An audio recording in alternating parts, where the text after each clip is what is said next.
Hello friend, this is Ajit Singh here. आज हम पढ़ने वाले हैं क्लास 12th की poem my mother at 66 by Kamala Das. तो इस पोएम में कमला दास हमको बताना चाहती है कि उनको एक फियर जो है वो सता रहा है। कैसा फियर? उनके मदर से सेपरेशन का, यानी कि उनकी मदर से उनको दूर होने का। ये दूर होने का मतलब ये नहीं है कि वो जो है पूरी तरीके से उनसे दूर हो जाती है, क्योंकि उसकी मदर की एज आपके 66 हो चुकी होती है, यानी कि पूरी तरीके से वो बुढ़ापे में आ चुकी होती है। अब उनके शरीर के बारे में, इस उनके चेहरे के बारे में और उनकी एज के बारे में जो है इस पोएम में आपको बताया गया है। और एक हमारे जो पोइट है, उसको डर सा लग रहा है कि कहीं जो है वो अपने मदर से दूर ना हो जाए। तो पोएम शुरू होने से पहले मैं आपको एक दो चीज बताना चाहता हूँ। हम देखते हैं कि हमारे पेरेंट्स जो होते हैं, कभी कभी हमें बहुत सी चीजों के लिए टोकते हैं। जैसे तुमने ये नहीं किया है, तुम पूरे दिन गेम खेल रहे हो, खेलते रहते हो, पढ़ाई नहीं करते हो, वगैरह वगैरह खूब सी सारी चीजें। और हमें भी लगता है कि क्या ये हर बार हमें जो है ये हर चीज के लिए टोकते रहते हैं। अब हम बड़े हो चुके हैं, अब हमें ऐसे नहीं कहना चाहिए। तो हमारे अंदर भी कभी कभी ऐसी फीलिंग्स आ जाती है कि पेरेंट्स जो है कहीं ना कहीं आपके गलत कर रहे होते हैं। लेकिन हम उनके पॉइंट ऑफ व्यू से देखें तो वो सारी चीजें उन्होंने अपने लाइफस्टाइल में, उनके जीवन में उन्होंने उन सारी चीजों को फेस कर रखा होता है। तो बेसिकली आपके जो पेरेंट्स होते हैं, वो एक समय तक ही आपको एडवाइस देंगे या एक समय तक ही आपको टोका टोकी करेंगे।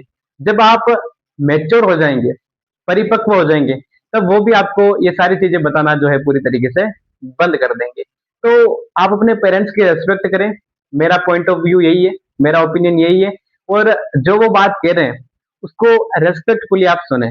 और अगर वो बात आपको लगे कि सही है, तब तो उसको फॉलो करना ही है। अगर लगे कि भी वो बात जो पेरेंट्स आपको बताना चाहते हैं वो गलत है, तो आपको उनके पॉइंट ऑफ व्यू से भी सोचना है और उस चीज को जो है पूरी तरीके से नकारना नहीं है, यानी कि उनको आपको बात माननी है। तो अब हम शुरू करते हैं आपके my mother at 66 by Kamala Das. तो कमला दास बताती कि जब वो अपने घर से कोचिंग एयरपोर्ट के लिए निकल रही होती है, तब उनकी मदर उनके साथ उनको एयरपोर्ट ड्रॉप करने निकलती है। जब उसकी मदर उनके साथ गाड़ी में उनके सीट के पास में बैठी होती है, तब उनके फेस को देखकर आपकी जो पोइट होती है वो घबरा जाती है। अब क्यों घबरा जाती है? इसके लिए उन्होंने तीन शब्द यूज किए। वो तीन शब्द क्या है आपके? एक है एशियन, एक है कॉप्स और एक है आपके डोज। तो डोज का मतलब होता है आपके स्लीपिंग। जब आपकी जो उसकी मदर होती है पोइटेस की, वो सीट पर बैठी होती है तो ऐसे लग रहा है कि वो स्लीप कर रही है। अब उनके चेहरे से ऐसे लग रहा था कि वो सो रही है। तो सेकंड चीज क्या है? एशियन।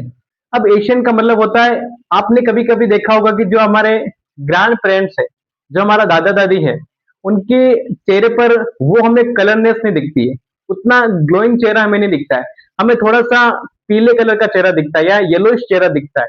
अब क्यों? ये उनका सिंबल है एज का, कि भाई उनकी एज हो चुकी है। और तीसरा वर्ड है आपके कॉप्स। जब आपके पोइट उसकी मदर को देखते हैं तो उनको लगता है कि उनकी मदर पूरी तरीके से मोशनलेस बैठी हुई है, यानी कि एक तरह की कोप्स की तरह बैठी हुई है, यानी कि डेड बॉडी की तरह बैठी हुई है। यानी कि कोई भी आपके हिलना डुलना नहीं है, पूरी तरीके से चुपचाप बैठना हो गया। तो ये सारे सिंबल उसको ऐसा लग रहे हैं कि जैसे कोई डेड बॉडी आपके साथ कैरी कर रखी है उसने। अब कमला दास इस पूरी चीज से परेशान हो गई थी। इस परेशानी को हटाने के लिए वो अपने कार की जो विंडो होती है उसको ओपन करती है, और ओपन करते हुए वो जब बाहर का सिनेरियो देखती है, तब उन्हें लगता है कि कुछ पेड़ दिखते हैं। अब जाहिर सी बात है, आप रास्ते में चल रहे होंगे तो साइड वगैरह आपको पेड़ मेजरली आपको दिखते हैं। अब जो पेड़ होते हैं वो देखते हैं कि रनिंग कर रहे हैं, स्प्रिंट कर रहे हैं। Trees are sprinting. अब स्प्रिंटिंग का मतलब क्या है? तो ऐसा लग रहा है कि पेड़ जो है वो भाग रहे हैं। फिर आगे जाके वो देखते हैं कि मेरी childrens are happy and they are playing. यानी कि बहुत सारे जो स्टूडेंट्स हैं, बहुत सारे जो बच्चे हैं, वो आपके खेलते हुए उनको दिख रहे हैं। अब यहाँ पर ये चीज क्या सिंबॉलिक करती है या ये चीज उनको क्या बताना चाहती है? और ये दोनों चीजें जो हैं, यानी कि स्प्रिंटिंग करते हुए ट्रीज हो गए, खेलते हुए आपके बच्चे हो गए, ये बता रहे हैं कि एक समय उनकी मदर भी जो थी यंग रही होगी। एक समय उनको भी जो था हैप्पीनेस का टाइम था, या समय जो होता है वो किस तरह से आपके भागता है। तो यहाँ पर इन सारी चीजों को इस तरह से रिप्रेजेंट किया गया है। और मेजरली आपके जो क्वेश्चंस आते हैं वो इसी तरीके के आते हैं कि बच्चे जो है, वो ट्रीज जो है वो यहाँ पर आपके क्या रिप्रेजेंट कर रहे हैं? तो यहाँ पर ये उसकी मदर की एज को जो है डिनोमिनेट कर रहे हैं। तो यहाँ पर जो स्प्रिंटिंग करते हुए ट्रीज हो गए, वो बता रहे हैं कि कैसे उनकी मदर पहले यंग रही होगी और आज टाइम कितना बीत चुका है कि उसकी मदर जो है पूरी तरीके से एज्ड हो चुकी है या पूरी तरीके से बूढ़ी हो चुकी है। अब उनका समय जो है उतना नहीं बचा है। अब ये जो ग्रीन ट्रीज है, ये छोटे छोटे जो ट्रीज है, वो आपके यंगनेस को शो कर रहे हैं और वहीं पे आपके जो ग्रैंड मदर है, वो पूरी तरीके से क्या है, बूढ़ी हो चुकी है। यानी कि दोनों अपोजिट तरीके से बता रहे हैं। अब यहाँ पे जो बच्चे हैं वो बता रहे हैं कि वो कितने हैप्पी हैं, वो कितने खेल रहे हैं और वहीं पे आपके जो पोइट है वो कितनी दुखी है या उसकी जो मदर है वो किस तरह से आपके परेशान सी रहती है। पोइट कोचिंग एयरपोर्ट पर पहुंचते हैं तो वो देखते हैं कि उसकी मदर उनसे 2 से 3 गज दूर थी, यानी कि कुछ 3 से 4 हाथ दूर रही होगी और वो अपने सिक्योरिटी को क्रॉस कर जाती है, यानी कि जो सिक्योरिटी एयरपोर्ट्स पर होती है उसको क्रॉस करके अंदर जा रही होती है।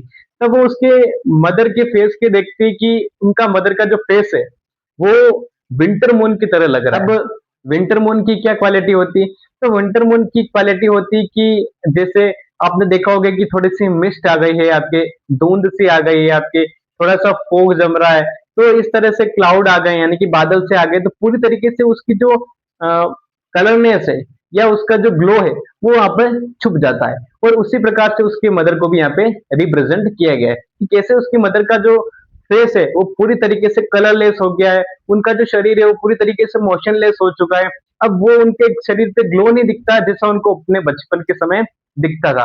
अब उसको जो है, यानी आपके पोइट को एक चीज यहाँ पे और परेशान करती है और एक तरह का डर जो है उनको फिर से सताता है। अब कैसा डर?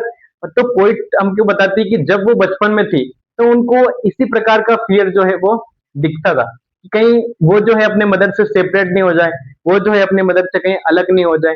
तो इसी प्रकार का जो फियर है, इसी प्रकार का जो डर है, वो उनको वापस उस कोचिंग एयरपोर्ट पर दिखता है और इसी फियर ऑफ सेपरेशन के कारण आपकी पोइट पूरी तरीके से परेशान रहती है।